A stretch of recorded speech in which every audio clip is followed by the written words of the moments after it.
Yo, what's up everybody? Robot Vice here.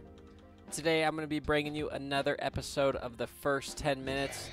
And I know it's what you guys have all wanted. It's going to be me playing Techies. And I'm laning with the Sand King. So it's a really great one. So in this game, I'm kind of moving on from my... So the Orb of Venom got nerfed on Techies, guys, okay? So that's one thing that kind of made me stop getting it. It got nerfed for ranged heroes. So it's really not very good at all anymore. And I was going the double null talisman build for a while so I could provide more right click in lane. But now I'm kind of moving on from that, and I'm actually starting off with 2 gauntlets towards my soul ring. And then I'm starting with, these are random, these last 3 items. I always start with 2 gauntlets. I could start with a salve based on the lane. But in this game, I'm just focusing on, I want to get my levels and I want to get my mines up. And then when I have 3 clarities and mango, it gives me the ability to have regen to lay a bunch of mines in the lane. So we roll in here. I get first blood. Great start for me. Some nice body blocks by the Sand King, followed by some nice body blocks from me. So we land the first blood, and we'll be able to secure bounty runes based off that. So there's an Ursa Io dual off lane, so we know that it's going to be a Lion Drow safe lane. And this is really good for us. So I'm just going to hang out up top here. I end up putting 2 things on the courier. What is it? I forget. I got a salve and a sentry ward. Because I saw the lion creep up here, and I knew that he had an observer ward just placed. And remember when I talked about that before, if you ever see the support randomly show before the timer starts, if he shows in tower vision or in your vision here, like on this line, I'll show you guys the line. If you ever see him pass this line, and he backs up immediately, he's most likely placing an observer ward in the lane, okay? And especially against the Techies, most supports want to get a deep observer ward down in the lane. So I immediately come in here, I have a sentry ward, and I see he's putting on some pressure there, so I just wanted to show you guys that, okay? If you ever see, you glance, make sure you always have your eyes on the mini-map. And that's what allows me to find these D wards, okay? I flew out a sentry specifically for this, just because I knew that they had one. I even find a sentry ward as well. So, really valuable for me. It helps me get towards my soul ring, gives me a bunch of money, and it even gives me experience. So, I'm level 2 before the Sand King is even. So, I'm sitting here. With this build, with all these clarities, it's good to start going with the level 2 mines at level 3, unless you can only get a kill in the lane if you have the level 2 blast off. So I'm just clicking away. I'm trying to keep these clicks off my Sand King, but I pop a clarity, so I need to back up here for a minute. I see the lane is pushing, and you see they have 2 ranged creeps there. You know that the lane's pushing towards you, so you can play passive, and you know it's going to be coming your way. Sand King goes in here because he gets silenced and stunned, so I just blast off to support him a little bit, trying to help him out. But good thing I flew out that salve, you know, thinking into the future. I pop my mango, pop a salve and a clarity, and I'm right back up to where I was. And Sand King pops his salve as well. And now I have a 2-minute soul ring, okay? And I'm about to be level 3 here. I'm a little past halfway there. And this is exactly what I'm talking about. This might be the new way to play him, guys. I'm not 100%. I'm going to keep messing around with it and experimenting with it. But I think this is probably the way to play him. I think the trading right clicks with the supports and getting the 2 null talismans, it just is a really slow build-up, okay? It takes a long time, and you end up getting if you have a bad game, you end up getting a soul ring around 7-8 minutes, and it's just not really where you want to be. So I think I take the Sand King goes for the range creep here with the stun just to secure it, and ends up just dying for it. So whatever. So now I'm level 3 with a 3-minute soul ring and 2 clarities, so I can just start spamming mines down. And I really, really like this. I've only done it a couple times because I used to get Oov every game, and then I got Nulls every game. I'd get a Blightstone occasionally.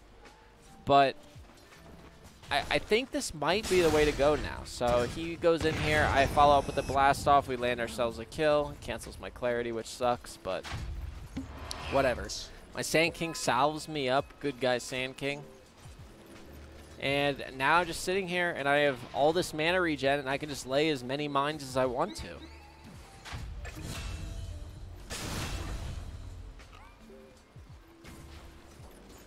And yeah, this is just, I don't know what it is about it. I'm gonna experiment with it a little bit more, guys, and you'll probably see some full gameplays uploaded with this strategy, just to see how good it really is. I have to play around with it for 5 or 10 games and see if I like it, and see, because I mean, I can't, especially in this lane against a Drow Lion, like I can't even really walk up and trade with them if you think about it. If it was against like a Bloodseeker maybe, something like that I could easily get a bunch of clicks on, even against a Bloodseeker, you can heal himself up and my attacks become kind of negligible. So in this situation, especially against these two heroes, I think just rushing the Soul Ring is the way to go. Because even if I walk up to go hit him, I'm going to get silenced, I'm going to get stunned or hexed, and I could just die. And I'll be forced to blast off. And you'll see I haven't even had to leave the lane yet, and it's about to hit 5 minutes. So I'm going to come over here and get these bounty runes. And I've been in lane the entire time. So I stack up this hard camp because I know Sand King or I can farm it. And I know that the Drow and the Lions, I wouldn't normally stack this hard camp. But if I'm playing against a lane that doesn't really clear stacks very well, like I know a Drow Ranger and a Lion, if the Drow's not 6, she really can't clear that stack too easily. And I have mines around the stack securing it. So it's almost like our territory. So we run back here to Shrine Up really quick. I've got boots. I've got my Ring of Regen in my stash and 2 more Clarities. I decided I'm just going to farm this up. I want to finish up my Windlace. So I'm letting the Sand King take some solo XP for a second while I just sit in here. And it's a really good thing to do as a support techies, is to give your offlaner an opportunity to get ahead of you. Okay, it's great to be ahead of your offlaner like I am now as far as net worth, but that's just because I have 2 of the kills. But that's how I really prefer to play this, and I was really hoping, like, at this point, I'm really hoping the Sand King is, like, where I am in terms of net worth, if you see it over here. And I'm where the Sand King is. That's pretty ideal. So they initiate onto my Sand King. I run in, blast off level 2 now. So I find a kill onto the Lion. Just click him once after the blast off. And this is really the lane I'm loving right now. Like, I just love this Sand King Techies lane because it allows you to put pressure on even when this blast off isn't up. And the offlaners are constantly in fear. If it's not a Juggernaut, a Life Stealer, if there's no Nyx in your lane, it's just a guaranteed setup. So SK is walking around here, and I'm about to go in again. I actually hold my suicide. This was a big mistake by me, guys. Okay? Sorry about that. This is a big mistake by me, okay? We'll go back in time here and check this out.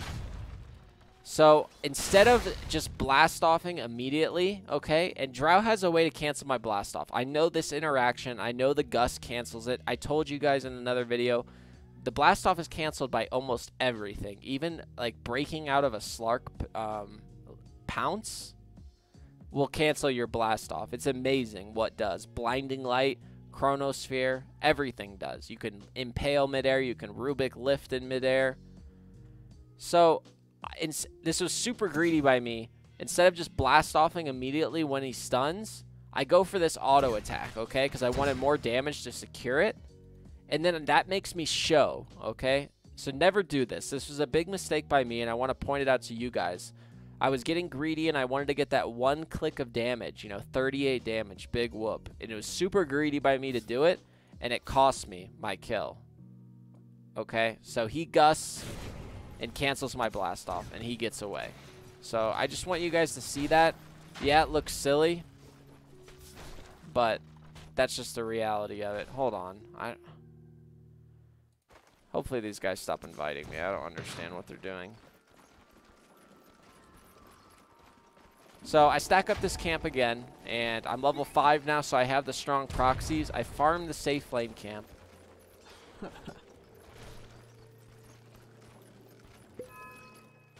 And now I'm going to start farming this stack. Sand King's taking the lane. I think he walks over and gets an experience range for some of these. I get pretty shitty about that because I'm just trying to escalate or enhance my lead on the enemies. And this hero is all about experience. So I'm trying to get to level 7 as fast as possible so I can have that big supercharge of power in the game with my level 4 proximity mines. So I farm up the rest of the stack. I'm almost level 6 now. And I'm ready to go in again. These tranquil boots are really nice, guys. If you still build arcane boots on Techies, I swear to you, you're doing it wrong. Having these tranquil boots after you blast off will put you back up to full HP. And if you have arcane boots, you're going to sit there forever at half or lower than half HP.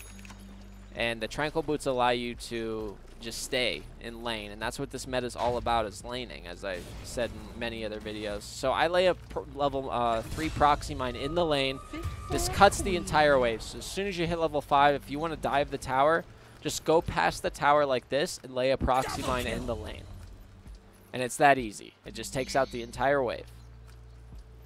So I go lay another one, and I've got my Yule Scepter queued up.